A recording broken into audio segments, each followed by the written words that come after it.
अस्सलामु अलैकुम वरहमतुल्लाहि तआला वबरकातुहू।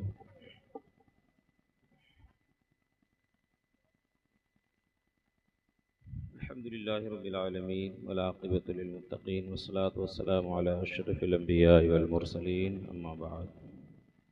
अऊज़ु बिल्लाहि मिनश शैतानिर रजीम बिस्मिल्लाहिर रहमानिर रहीम वल्लज़ीना जाहदू फ़ीना लनहदियन्नहुम सुबुलना।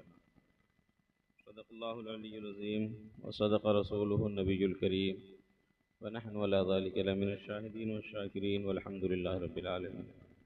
अल्लाहुम्मा नव्विर क़ुलूबना बिल क़ुरआन व ज़य्यिन अख़लाक़ना बिल क़ुरआन व अदख़िलनल जन्नत बिल क़ुरआन व नज्जिना मिनन नारि बिल क़ुरआन। फ़क़द क़ाल अल्लाहु तबारक व तआला फ़िल क़ुरआनिल मजीद वल फ़ुरक़ानिल हमीद बिशानि हबीबिहिल करीम मुख़बिरन व आमिरा। फ़अऊज़ु बिल्लाहि मिनश शैतानिर रजीम बिस्मिल्लाहिर रहमानिर रहीम। इन्नल्लाह व मलाइकतहु युसल्लूना अलन नबी या अय्युहल्लज़ीना आमनू सल्लु अलैहि व सल्लिमू तस्लीमा। पढ़ें बुलंद आवाज़ से अल्लाहुम्मा सल्लि अला सय्यिदिना शफ़ीना मौलाना मुहम्मदिन सल्लल्लाहु तआला अलैहि वसल्लम तिब्बिल क़ुलूबि व दवाइहा व आफ़ियतिल अबदानि व शिफ़ाइहा व नूरिल अबसारि व ज़ियाइहा व आलिहि व सहबिहि व बारिक व सल्लिम दाइमन अबदा। सलातु व सलामुन अलैका या रसूलल्लाह, सलातु व सलामुन अलैका या हबीबल्लाह, मौलाया सल्लि व सल्लिम दाइमन अबदा अला हबीबिका खैरिल ख़ल्क़ि कुल्लिहिम। मन अलैना रब्बुना इज़ बअस मुहम्मदा अय्यदहु बिअय्यदिही अय्यदना बिअहमदा अरसलहु मुबश्शिरन अरसलहु मुमज्जिदा सल्लु अलैहि दाइमन सल्लु अलैहि सरमदा। बलगल उला बिकमालिही कशफ़द दुजा बिजमालिही हसनत जमीउ ख़िसालिही सल्लु अलैहि व आलिहि। ला युमकिनु सनाउ कमा कान हक़्क़हु बादस खुदा बुज़ुर्ग तू एक क़िस्सा मुख्तसर। बहुत देर से आप हज़रात बाद नमाज इशा से यके बाद दीगरे आप हज़रात के सामने आते रहे, नातो मनक़बत के शेर सुनते सुनाते रहे। अभी हज़रत ने बहुत ही शानदार और बहुत ही मारिकतुल आरा बातें फरमाई हैं, जिन्हें यकीनन हमें अपनी ज़िंदगियों में लाने की ज़रूरत है कि हम सबसे पहले तो हमें अमल के मैदान में आना होगा। जब तक हम अमल के मैदान में नहीं आएंगे, फिर न हमें कोई चादर बचा सकती है, न कोई लंगर बचा सकता है, न कोई उर्स बचा सकता है और न ही कोई साहिब उर्स बचा सकता है। अमल ज़रूरी है। अमल से ज़िंदगी बनती है, जन्नत भी। अमल से ज़िंदगी बनती है, जन्नत भी जहन्नम भी। ये नारी अपनी फितरत में न नूरी है न नारी है, ये खाकी अपनी फितरत में न नूरी है न नारी है। ये इक़बाल ने बहुत पहले कहा था कि अगर हमें नूरी बनना है तो फिर नूर वाले की सोहबत इख्तियार करनी पड़ेगी,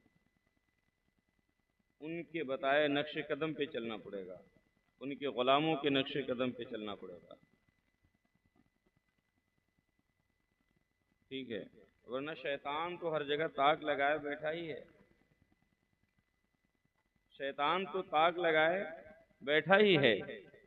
मेरे इमाम ने कहा था, सोना जंगल रात अंधेरी छाई बदली काली है, सोने वाले जागते रहना चोरों की रखवाली है। आंख से काजल साफ चुरा लें, तो ये मेरे इमाम ने कहा था। शैतान तो वो समझते हैं कि आप समझते हैं कि वो दो चार पाँव उसके होते हैं, वो सींग उसकी होती है। ऐसा कुछ नहीं है। कुरान फरमाता है मिनल जिन्नति वन नास, बस मिनल जिन्नति वन नास। लोगों में भी शैतान होते हैं। शैतान कहीं अलग से बन के नहीं आता कि उसको देख करके पहचाना जाए कि हाँ ये शैतान है। हमारे आमाल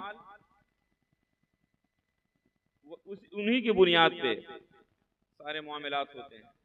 तो हमें महबूब दो आलम सल्लल्लाहु अलैहि वसल्लम के नक्शे कदम पे चलना होगा, हुजूर की शरीयत की पैरवी करनी पड़ेगी कि मोहम्मद से वफा तूने तो हम तेरे हैं, ये जहां चीज है क्या लौहो कलम तेरे हैं।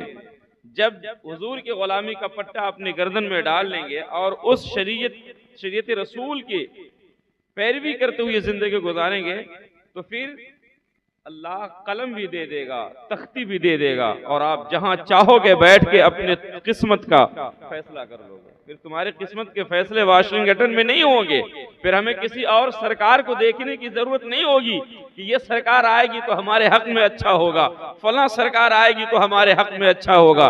ऐसा कुछ भी नहीं। अल्लाह बस की मोहम्मद से वफा तूने तो हम तेरे हैं, ये जहां चीज है क्या लहो कलम तेरे हैं। फिर अल्लाह लौह भी दे देगा, तख्ती भी दे देगा, फिर तुम्हें अपने हाथ से बैठ करके अपनी किस्मत के फैसले लिख। बात इतनी ही है। और आप देखें, तारीख उठा के देखें, सरकार गौसे आजम या असहाब रसूल की जिंदगी आप देख लें, मटके शराब पानी की तरफ पी जाती थी, बुराइयां चरम पे थी, सूद को लोग बुरा नहीं समझते थे, ज़िना को लोग बुरा नहीं समझते थे, कोई गुनाह तस्वुर ही नहीं किया जाता था, गुनाह को लोग गुनाह समझ के नहीं करते थे, अच्छा समझ के किया करते थे। और मैं समझता हूं कि आज भी बहुत सारे लोग जो हमें गुनाह करते हैं तो वो अच्छा ही समझ के करते हैं, हालांकि वो गुनाह है, वो बुरा है बुरा। जब तक आप बुरा को बुरा नहीं समझेंगे तो फिर आप उसे छोड़ नहीं सकते, उसे बुरा समझना पड़ेगा। शराब पानी की तरह पी जाती थी, मगर जब मुस्तफा जान रहमत ने लोगों को मना किया, कुरान की आयतें उतरी, तो फिर लोगों ने किनारा कशी इख्तियार की। और हदीस पाक में आता है, सहाबा फरमाते हैं कि फिर मदीने की गलियों में, मक्के की गलियों में शराब दरिया की तरह बह रहा था। लोगों ने मटके फोड़ दिए, सारे सब कुछ जिस जगह भी सामान रखा जाता था वो सारी चीजें ला के लोगों ने बाहर फेंक दिया, तोड़ डाले सारे मटके। अभी हम गौसे पाक की महफिल में बैठे हैं, ये मंसूब महफिल गौसे पाक के नाम से है। देखें, हजरत गौसे पाक के वालिद हजरत अबू साले मूसा जंगी दोस्त, खलीफा हारून रशीद का दौर था, बादशाह था, बादशाह का जमाना। कुछ लोग शराब के मटके गाड़ी पे लाद के लेके जा रहे थे, गाड़ी पे लाद के लेके जा रहे थे कुछ लोग। तो आप हजरत अबू साले मूसा जंगी दोस्त रहमतुल्लाह अलैह ने देखा तो कहा, भाई क्या लेके जा रहे हो, ये किसका सामान है। बदबू इस कदर आ रही थी कि उसके ताफुन से समझ गए कि इसके अंदर शराब है, मगर फिर भी पूछा तो लोगों ने कहा कि ये बादशाह का सामान है, महल में ले जा रहे हैं। आपने देखा, आओ न ताओ, हाथ में डंडा रखते थे हमेशा, और जो डंडे मटकों पे बरसाने शुरू किए ना तो उसमें शराब बहने लगी, बदबू से पूरा माहौल बदबूदार हो गया, शराब की बदबू से ताफुन फैल गया। लोगों ने कहा कि हमने बताया नहीं था आपको कि ये बादशाह का सामान है और बादशाह के महल में ले जा रहे हैं। आप जानते हैं कि इसका अंजाम क्या होगा, नतीजा क्या निकलेगा, आपने कुछ सोचा? देखें, हजरत अबू साले मूसा जंगी दोस्त है, क्या कि जो होगा देखा जाएगा। लोगों ने जाकर के बादशाह के यहाँ, बादशाह ने पूछा क्या हुआ सामान, शिकायत लगाई कि एक अल्लाह वाले ने, वो जिसका नाम अबू साले मूसा जंगी दोस्त है, उसने सारे मटके फोड़ दिए शराब के। पेशी की गई हजरत अबू साले जंगी मूसा जंगी दोस्त को बादशाह के दरबार में। आपको मालूम था ये सामान बादशाह का है? कहा कि हाँ मुझे मालूम था। फिर आपने क्यों तोड़ दिया? कहा कि मैं खैर करना चाहता हूं, मैं अल्लाह के बंदों को गुनाह में लथपथ नहीं देखना चाहता, मैं अल्लाह के बंदों के साथ खैर का रवैया रखना चाहता हूं। आप होते कौन हैं? आपने कहा कि मैं मुहतसिब हूं, ये ड्यूटी आपकी किसने लगाई? और माने लगे मेरे रब ने मेरी ये ड्यूटी लगाई है, मेरे रब ने मेरी ड्यूटी लगाई है। जहां गुनाह हो तो उसको रोकने का काम मेरे रब ने लगाया है। मैं अपने रब की तरफ से मखलूक खुदा पे मुतय्यन किया गया हूं, मुहासिब का काम करता हूं, मुहासिबा करता हूं लोगों का। जो ये बातें कही ना, तो बादशाह के ऊपर रोब तारी हो गया, रोब। और अल्लाह जिसे अपना महबूब बनाता है तो फिर लोगों के दिलों में भी उसकी मोहब्बत डाल देता है। और जो अदावत और दुश्मनी करने वाले लोग होते हैं ना, तो फिर उनके ऊपर वो बादल की तरह छा जाते हैं, उनका रोब भी छा जाता है। कहा कि मेरे रब ने मुझे इस काम पे मुकर्रर किया, मेरी ड्यूटी लगाई है। बादशाह ने कहा कि हुजूर फिर आप मेरे महल में भी मेरे खजाने का और जो कुछ भी काम है इनका भी मुहासबा करें।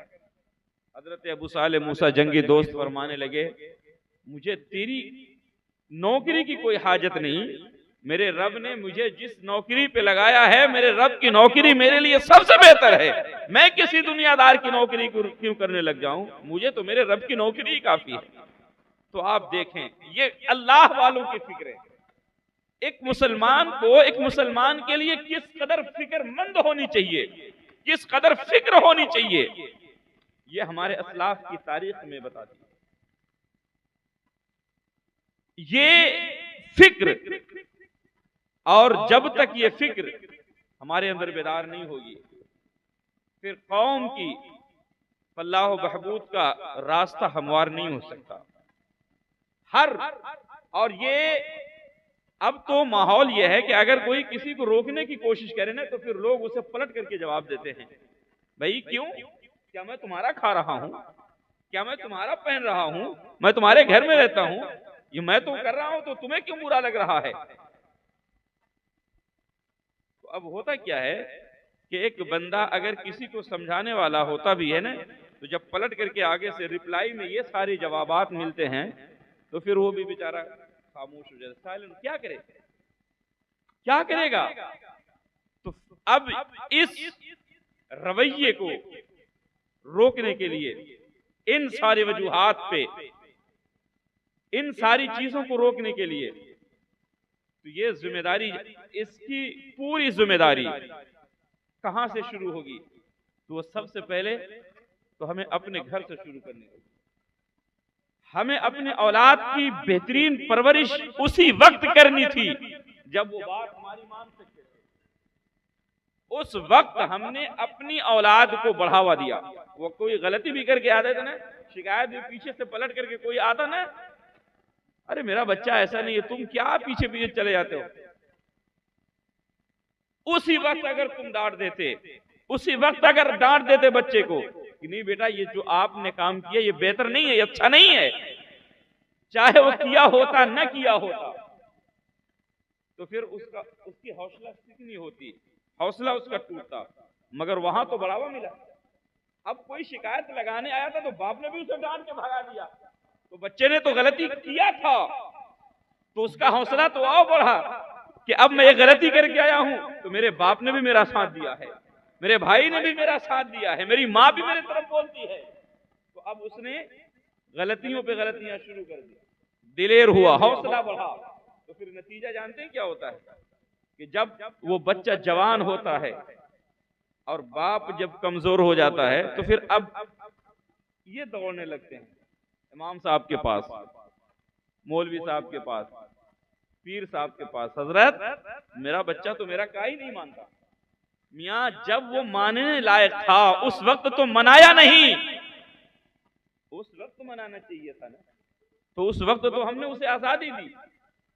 तो आज किस फिक्र की बुनियाद पे यहां दौड़ करके चले आ रहे हो, मनाना तो उसी वक्त चाहिए था। फिर मोहल्ले के लोगों को, जो बड़े लोग होते हैं, रसूख वाले होते हैं, उनके पास तो खुदारा होश के नाखून ले और अपनी औलाद की अच्छी तरबियत करें। गौसे आजम रज़ी अल्लाह ताला अन्हु जो इस मकाम पे पहुंचे हैं, गौसियत के मकाम पे, तो गौसे आजम खुद फरमाते हैं कि मेरी माँ का सबसे बड़ा हाथ है, मुझे मकाम गौसियत पे फायज करने के पीछे मेरी माँ का हाथ है। मेरी माँ ने मेरी तरबियत की थी। कैसी तरबियत की थी? 12 आपने सुना। गौसे पाक की उम्र 17-18 साल की। आपके इलाके में जितने भी मदारिस थे, स्कूल थे, जो कुछ भी इल्म हासिल करने के जराए थे, उन सारे जराए से जो कुछ भी इल्म वहां पे था, आपके आबाई वतन में आपने वो सारा उलूम पढ़ लिया, सीख लिया। मजीद इल्म की चाहत थी, प्यास बुझी नहीं थी, प्यास नहीं बुझी थी, मजीद चाहत थी। तो आपने अपनी माँ से इजाजत ली कि मैं बगदाद अब जाकर के इल्म हासिल करना चाहता हूं, तो आप मुझे इजाजत दें कि मैं बगदाद जाऊं। काफिला था, साथ जा रहा था, सुना है 12 आपने। तो माँ ने कहा था ना कि बेटा झूठ बोले ना भाई, बोले ना, आप बोले थोड़ा सा, ए बाबू थोड़ा रुको यार, 10-5 मिनट रुक गया। गौसे पाक की माँ ने गौसे पाक से क्या कहा था? बोल के बताएं आप लोग। सुन नहीं रहे हैं लग रहा है। सुन रहे हैं तो फिर बोलिए ना आप, थोड़ा सा हम भी सुनना चाहते हैं आपकी जबान से। गौसे पाक की माँ ने क्या कहा? झूठ नहीं बोलना। और फिर रास्ते में हुआ क्या? काफिला लूट लिया गया, डाकुओं ने हमला किया, सारा सामान छीन लिया, रुपया पैसा जो कुछ था वो भी छीन लिया। गौसे पाक की बारी आई तो कहा कि तुम्हारे पास क्या है? कहा है ना मेरे पास 40 अशरफी है। कहा कि तुम जानते हो तुम्हारे सामने तुम्हारा काफिला लूट लिया, तुम जानते हो क्या कह रहे हो? कहा हाँ जानता हूं। नतीजा समझते हो? अच्छी तरह कैसे जानता हूं नतीजा क्या होगा, अंजाम क्या होगा। तो फिर लोग अपना माल छुपाते हैं, तुमने बताया क्यों? और तेरे पास माल है तो तेरे दिखाई देना चाहिए, दिखता क्यों नहीं? कहा कि मेरा माल मेरी अम्मा ने ना कुर्ते के अंदर सिल दिया है, दिखाओ। तो उधेड़ कर निकाला तो 40 अशरफियां निकली, रख दिया डाकू के सामने। डाकू हैरान रह गया, सर पकड़ लिया। हैरत करेंगे आप, डाकू को हैरत हुई, रोने लगा, छम छम आंसू बह रहे हैं, हिचकियां बढ़ गई।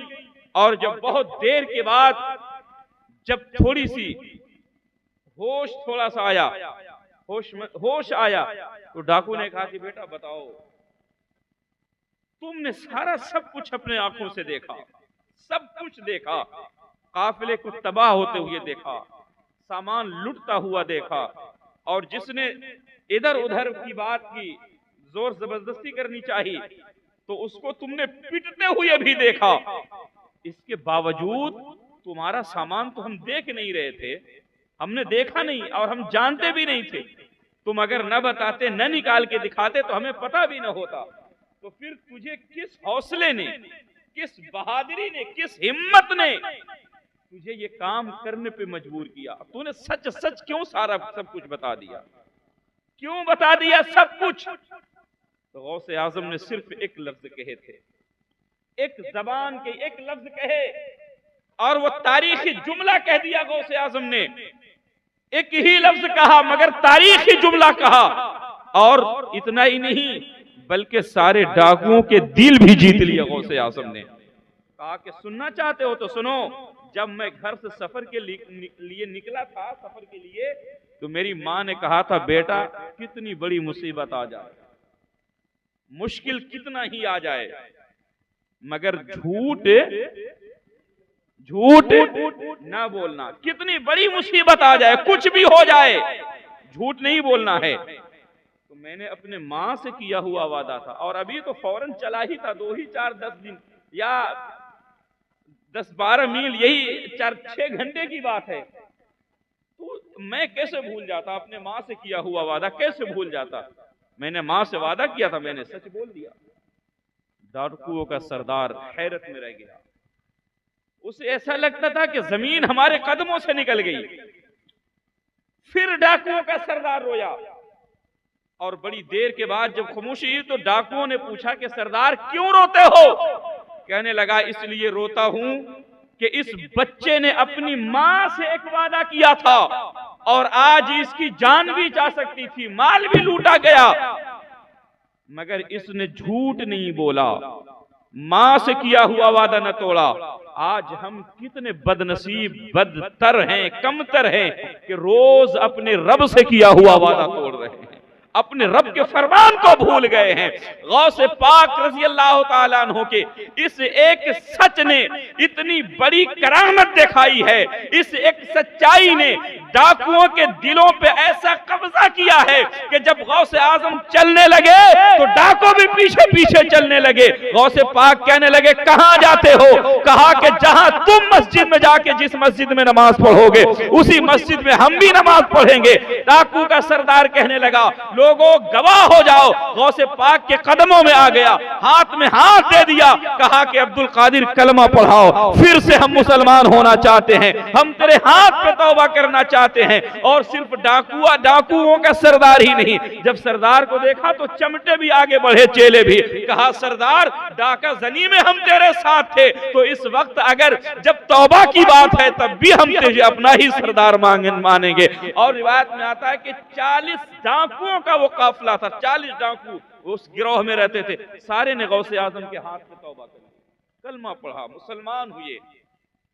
एक सच्चाई ने देखो कितना बड़ा इनकलाब लाया है, एक सच ने कितना बड़ा इनकलाब पैदा किया। जिन्होंने डाका डालना शुरू किया था, चोरी करते थे, लोगों को डराते थे, धमकाते थे, माल लूट लेते थे, एक सच ने ऐसा इनकलाब किया कि उनके दिल की दुनिया ज़ेरो ज़बर कर दी, सारी बुराई खत्म कर दी। और एक सच ने गौसे पाक के लोगों की विलायत के मर्तबे पे पहुंचा दिया है। तो हमें ये चीजें शुरू से, हमारे बच्चे दिन भर कहां हैं, नहीं हैं, क्या कर रहे हैं, नहीं कर रहे हैं, कोई रोक टोक नहीं, कोई पूछ गुछ नहीं, कोई परवाह नहीं, कोई मतलब कोई हिसाब ही नहीं है। तो फिर ये बच्चे का हौसला तो बढ़ेगा। अब मालूम भी होता है कि तुम्हारा बच्चा हमारा ना कोई गलत काम करके आ रहा है, फिर भी वालिदैन कुछ नहीं बोलते। जब तक हम इनकी परवरिश नहीं करेंगे, इन्हें पूछेंगे नहीं, तो फिर माहौल के अंदर आप समझते हैं कि क्या माहौल ऐसे ही थोड़ी खराब हो जाता है? अचानक से कोई चीज नहीं होता, उसके पीछे, उसके बैकग्राउंड में एक बहुत बड़ी कहानी होती है, बर्बादी की बहुत बड़ी कहानी होती है। इसलिए तो किसी होशमंद शायर ने कहा था कि हर शाख पे उल्लू बैठा है, अंजामे गुलिस्तां क्या होगा। गुलशन की बर्बादी को बस एक ही उल्लू काफी है, गुलशन की बर्बादी को बस एक ही उल्लू काफी है, हर शाख पे उल्लू बैठा है, अंजामे गुलिस्तां क्या होगा।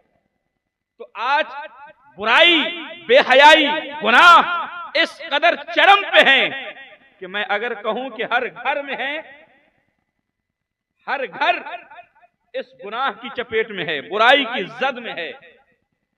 ये बेजा नहीं, बल्कि मैं तो कहता हूं कि हर हाथ में गुनाह है, हर हाथ गुनाह में लथपथ है। आप समझते हैं ये मोबाइल ये कितना बड़ा मुजिर आला है, मगर देखें आज तो ये अच्छा, इसका ये भी नहीं है कि सिर्फ गंदगी ही के लिए इस्तेमाल किया जा सकता है। ये तो इस्तेमाल करने वाले ने तो इसे अच्छी चीज के लिए इस्तेमाल करने के लिए बनाया था, मगर बदकिस्मती से जिन लोगों ने इसे चाहा था कि इससे बुराई लोगों के दरमियान, तो वो तो इससे अच्छाई तलाश ले गए और अच्छाई की तरफ चले गए, और जिन्हें अच्छा होना था वो तो बुराई की तरफ चले गए। तो खुदारा होश के नाखून ले, अपनी औलादों को सुधारें, समझाएं, नमाज के लिए, कुरान के लिए। जब वो कहीं से आए जाएं उनका हिसाब रखें, पूछें उनसे, हाथ में मोबाइल है तो क्या कर रहे हो, नहीं कर रहे हो, उनके मोबाइल को लो कि आप चेक करें। ये सारी चीजें कुरान मजीद के अंदर अल्लाह इरशाद फरमाता है। आज देखें मुसलमानों के अंदर शराब है, जुआ है, क्या क्या गुनाह नहीं है, जिना है, सारे गुनाह पाए जाते हैं और फिर लोग उस पर फख्र भी करते हैं। कुरान फरमाता है या अय्युहल्लज़ीना आमनू इन्नमल खम्रु वल मैसिरु वल अंसाब वल अज़लाम रिज्सुम मिन अमलिश शैतान। रिज्स से कहा कि ईमान वालो, शराब, जुआ, बुत परस्ती, पांसेबाजी, ये सारे क्या हैं? रिज्स। रिजसुम मिन अमल शैतान, ये रिज्स है, नापाक है, नापाक। मिन अमल शैतान, और शैतानी काम। रिज्स के माने नापाक, और नापाक आप समझते हैं? नापाक समझते हैं कि नहीं? नहीं समझते हैं तो सुने। इस कपड़े के ऊपर, कुर्ते के ऊपर पेशाब के कोई छींटे पड़ जाएं या गंदगी लग जाए ना, पाखाना, तो फिर ये होता है कि कपड़ा नापाक हो गया, होता है ना। नापाक जिसके ऊपर गंदगी लगे, आमतौर से जो गलाजत जाहिर है, वो जाहिरी गलाजत चाहे जिस्मानी एतबार से हो या गैर जिस्मानी एतबार से, अगर वो कपड़े के ऊपर या जिस्म के ऊपर लग जाए तो फिर उसे हम आम तौर से नापाक बोलते हैं। और कुरान कह रहा है कि शराब क्या है? नापाक। जुआ क्या है? नापाक। बुत क्या है? नापाक। और पांसेबाजी क्या है? नापाक। तो अब बताओ, जो शराब की बोतल हाथ में ले रहा है, उसने अपने हाथ में गंदगी ली है।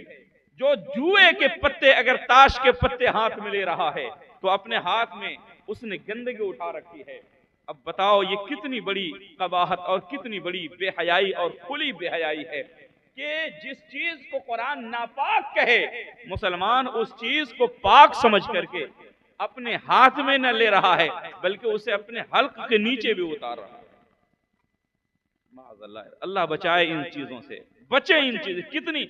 और फिर आगे फरमाया फजतनिबूह, तो इससे बचो, लअल्लकुम तुफ्लिहून, ताकि तुम्हें कामयाबी मिले। इन्नमा युरीदु शैतान अन युक़िअ बैनकुमुल अदावत वल बग़दा फिल खम्रि वल मैसिर व यसुद्दकुम अन ज़िक्रिल्लाह व अनिस सलाह। फरमाया कि शैतान तो चाहता ही है, इन्नमा युरीदु शैतान, शैतान तो चाहता ही है कि तुम्हारे दरमियान बैर और दुश्मनी डलवा दे, बिगाड़ पैदा हो जाए। किस लिए? किन की वजहों से? तो कहा शराब से और जुए से, और फिर अल्लाह के जिक्र से रोके। ये शैतानी काम है। और शैतान तो चाहता है कि बंदा शराब पीता रहे, जुआ खेलता रहे। तो इसका वबाल क्या है? तो सबसे बड़ा वबाल तो ये बताया कि शराब और जुए की वजह से इंसान में दुश्मनी होती है, बैर पड़ जाता है, दुश्मनी, अदावत बढ़ती है। और दूसरा जो सबसे बड़ा नुकसान होता है वो ये है कि बंदा फिर अल्लाह की इबादत के लायक नहीं रहता, वो अल्लाह की इबादत से भी दूर हो जाता है। तो हमने अपने माशरे से, अपने लोगों से, अपनी घरों से, अब हमारे जो समाज है, हमारी जो सोसाइटी है, हमारा जो माशरा है, जो हमारे अपने लोग हैं, चाहे हमारे भाई हों, हमारे बेटे हों, भांजे, भतीजे, दामाद, ससुर, जो भी हों, या इलाके के पड़ोसी हों, हमने इन बुराइयों का खात्मा करना है। लोगों को समझाएं, उनको करीब लाएं, अपने पास मस्जिद के करीब लाएं और उन्हें समझाएं कि देखो भाई, ये काम अच्छा नहीं है। और आप देखें कि जब आदमी शराब पीता है तो फिर वो अपने होश में नहीं रहता, वो होश और हवास खो बैठता है। वक्त की किल्लत दामनगीर है, वरना फिर इस पे हासिल से गुफ्तगू कभी और हो जाएगी। मगर एक बात याद रखें कि ये इतने बड़े गुनाह हैं कि बंदा इन गुनाह को करने के बाद फिर नेकी करने के लायक नहीं रहता। फिर वो अच्छाई करना भी चाहता है तो नहीं कर सकता, जब तक कि इनसे बाज ना आए या नशा न उतर जाए। तो फिर नशा उतारने की जरूरत ही क्यों पड़े? इंतजार हम क्यों करें कि हमारा नशा उतरेगा तो फिर हम नमाज के लिए जाएंगे? हम ऐसा काम ही क्यों करें कि हमें इंतजार करना पड़े? अल्लाह बेहतरीन जिंदगी अता फरमाए। व आखिरु दावाना अनिल हम्दुलिल्लाहि रब्बिल आलमीन।